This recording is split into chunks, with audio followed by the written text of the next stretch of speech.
பிரியமான தேவ பிள்ளைகளே, உங்கள் யாவருக்கும் ஆண்டவராகிய இயேசு கிறிஸ்துவின் நாமத்தில் அன்பின் வாழ்த்துக்கள். இன்று தேவன் உங்களோடு பேசும் வார்த்தை ஏசாயா 43:21.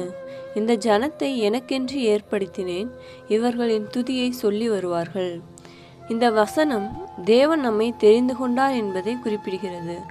ஆபிரகாமை தேவன் தனக்கென்று தெரிந்து கொண்டார். ஆபிரகாம் அதற்கு பாத்திரனாக அனுதினமும் தேவனுடைய துதியை தன் நாவில் சொல்லிக்கொண்டே இருந்தார். அதனால் ஆபிரகாமை அவர் பெரிய ஜாதியாக மாற்றினார். தலைமுறை தோறும் அவர்களோடு கூட தேவன் இருந்தார். அதுபோல எகிப்தில் அடிமையாக இருந்த இஸ்ரவேலின் கூக்குரலை கேட்ட தேவன் அவர்கள் மேல் மனமிறங்கி அந்த அடிமைத்தன வீடாகிய எகிப்திலிருந்து மீட்டெடுத்தார். ஆனால் மீட்டெடுத்ததை மறந்து தேவனுடைய துதியை அவர்கள் சொல்லாமல் விலகி போனார்கள். தேவன் அவர்களை ஒருபோதும் விட்டு விலகவில்லை. நாமும் ஆபிரகாம் சந்ததியாய் இருக்கிறோம் என்பதை நினைவில் வைத்து அவருடைய துதியை சொல்ல நம்மளை ஒப்பு கொடுப்போம். வணங்கா கழுத்துள்ள ஜனமாகிய நம்மை தேவன் அவருக்கென்று தெரிந்து கொண்டார். அதை நாம் நினைவில் கொள்வோம். நீங்க எழும்புங்க, கர்த்தர் உங்களை எழுப்புவார். கர்த்தர் உங்களை ஆசீர்வதிப்பாராக. ஆமேன்.